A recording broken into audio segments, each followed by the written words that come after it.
En ce moment, dans tous les pays, on réforme l'enseignement public. À cela, deux raisons. La première est économique. Comment instruire nos enfants pour qu'ils trouvent leur place dans l'économie du XXIe siècle? Comment s'y prendre? Et ce, alors même que nous sommes incapables de prévoir à quoi ressemblera l'économie la semaine prochaine, comme l'a démontré la crise récente. Comment faire donc? Quant à la seconde raison, elle est culturelle.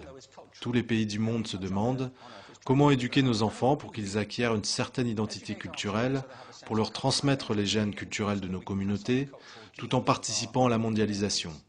C'est la quadrature du cercle. Le problème, c'est que ces gens comptent affronter l'avenir en appliquant les méthodes du passé. Et, ce faisant, ils laissent sur le bas-côté des millions d'enfants qui ne voient pas l'intérêt d'aller à l'école.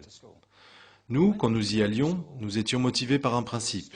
Si on travaillait dur, qu'on obtenait de bons résultats et qu'on décrochait un diplôme, on était sûr d'avoir du travail. Nos enfants n'y croient plus, et ils ont bien raison. Certes, mieux vaut avoir un diplôme, mais ce n'est plus une garantie d'emploi. Surtout si pour l'obtenir, on refoule tout ce qui nous était cher. On entend parfois dire qu'il faudrait remonter le niveau, que cela permettrait de progresser. Eh bien oui, d'accord, ce serait bien. Qui prendrait l'inverse? Aucun argument n'a réussi à me convaincre qu'il faudrait le baisser. Le problème, c'est que le système d'éducation actuel a été fondé, conçu et organisé à une autre époque. Il repose sur la culture intellectuelle du siècle des Lumières et sur la conjoncture économique de la révolution industrielle. Avant le milieu du XIXe siècle, l'enseignement public n'existait pas. Enfin, on pouvait quand même être instruit par les jésuites si on en avait les moyens. Mais l'enseignement public, financé par les impôts, obligatoire et gratuit, c'était une idée révolutionnaire. Beaucoup de gens s'y sont même opposés. Selon eux, il était inconcevable que les gosses des rues, les enfants d'ouvriers, profitent de l'enseignement public. Ils sont incapables d'apprendre à lire et à écrire. Ne perdons pas notre temps. Cette idée s'ajouta à toute une série d'hypothèses sur l'organisation sociale. Fondée sur les nécessités économiques de l'époque, elle fut renforcée par une conception intellectuelle de l'esprit, issue en grande partie de la notion d'intelligence selon les Lumières. Être véritablement intelligent, c'était raisonner selon une logique déductive et maîtriser les humanités, comme on disait. C'est ce qu'on appelle aujourd'hui les compétences intellectuelles. Cette notion est gravée dans le marbre de l'enseignement public. On classe les gens dans deux catégories, scolaires et non scolaires, intelligents et non intelligents. Résultat, de nombreuses personnes très douées sont persuadées d'être bêtes, car elles ont été évaluées selon cette seule conception. L'édifice repose donc sur deux piliers, économiques et intellectuels. J'estime que ce modèle a bouleversé la vie de beaucoup de gens, parfois dans le bon sens. Quelques-uns en ont tiré un grand bénéfice, mais pas les autres. Ceux-là sont frappés par une épidémie contemporaine, à la fois intempestive et imaginaire, le TDAH, trouble déficitaire de l'attention avec hyperactivité. Voici une carte des cas de TDAH aux États-Unis, ou plutôt des diagnostics de TDAH. Ne nous méprenons pas, je ne nie pas l'existence du TDAH. Je ne suis pas compétent pour affirmer une chose pareille. La grande majorité des psychologues et des pédiatres affirment que cela existe, je le sais, même si le débat reste ouvert.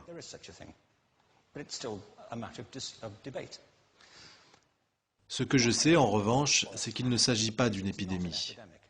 On prescrit des médicaments à ces enfants avec la même légèreté que quand on ordonnait l'opération des amygdales, selon une même base absurde, la mode médicale. Nos enfants vivent l'époque la plus stimulante de l'histoire de l'humanité. Ils sont submergés d'informations, leur attention est captée par tous les supports. Ordinateurs, iPhones, publicités, chaînes de télévision par centaines. Et nous, on leur reproche de ne pas se concentrer. Sur quoi? Sur des sujets barbants, à l'école principalement. Selon moi, ce n'est pas un hasard si le TDAH se développe selon la même courbe que les tests de connaissances. Et on prescrit à ces enfants de la Ritaline, de l'Adderall et toutes sortes de médicaments, certains étant très dangereux, pour qu'ils se concentrent et se calment. Mais, selon cette carte, le trouble de l'attention est plus répandu à l'est du pays. Les gens sont un peu plus distraits dans l'Oklahoma,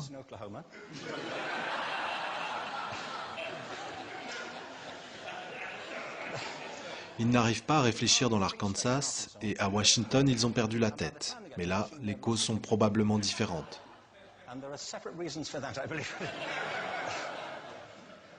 Cette épidémie est fictive. Si on y pense, les arts, et pas seulement les arts, je crois que c'est aussi le cas de la science et des maths, mais je me centre sur les arts parce qu'ils sont très atteints. Les arts sont aujourd'hui les victimes de cette mentalité, tout particulièrement. Les arts développent l'idée de l'expérience esthétique. Une expérience esthétique, c'est le moment où vos sens fonctionnent pleinement, quand vous occupez l'instant présent, quand ce que vous êtes en train d'accomplir vous fait vibrer, quand vous êtes pleinement éveillé.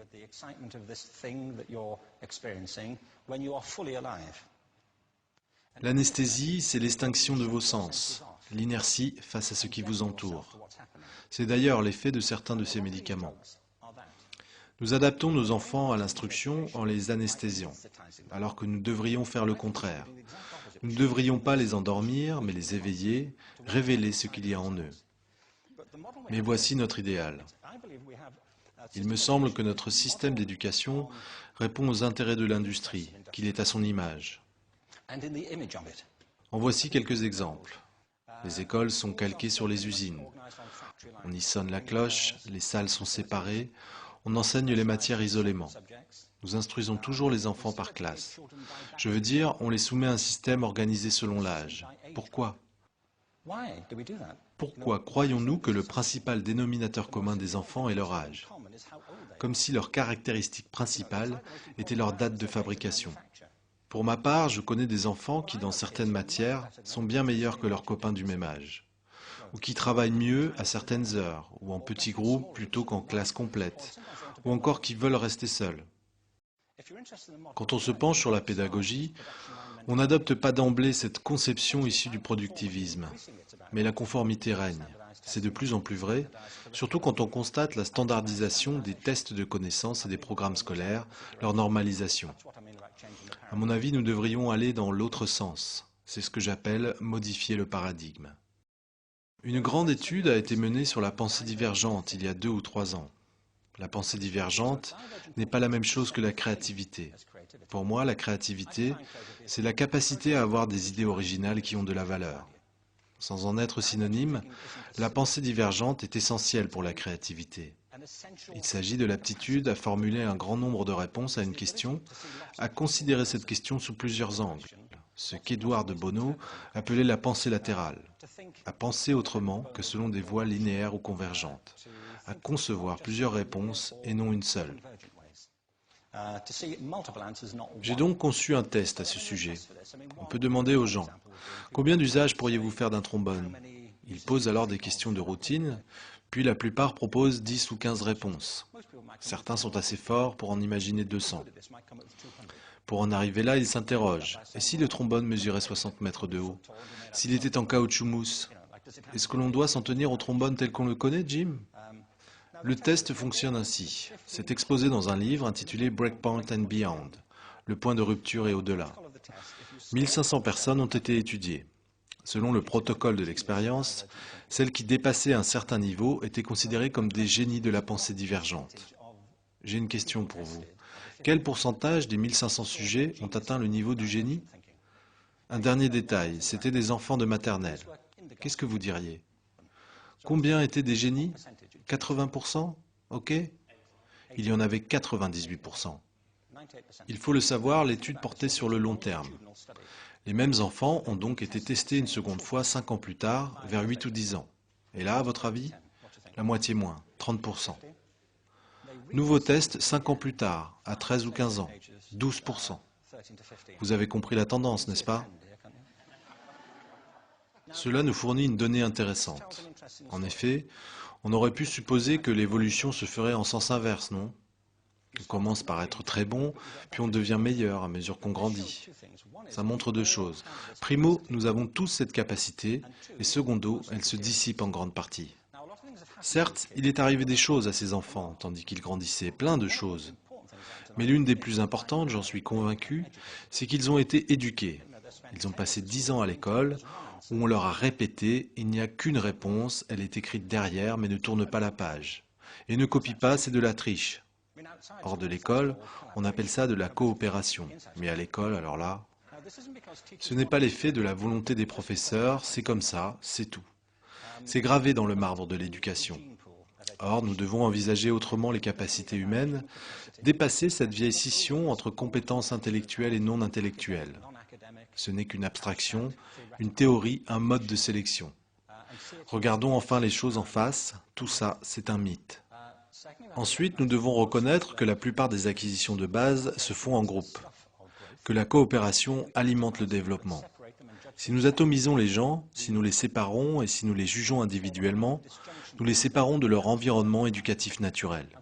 Enfin, tout repose sur la culture de nos institutions, sur leurs habitudes autant que sur le milieu dans lequel elles fonctionnent.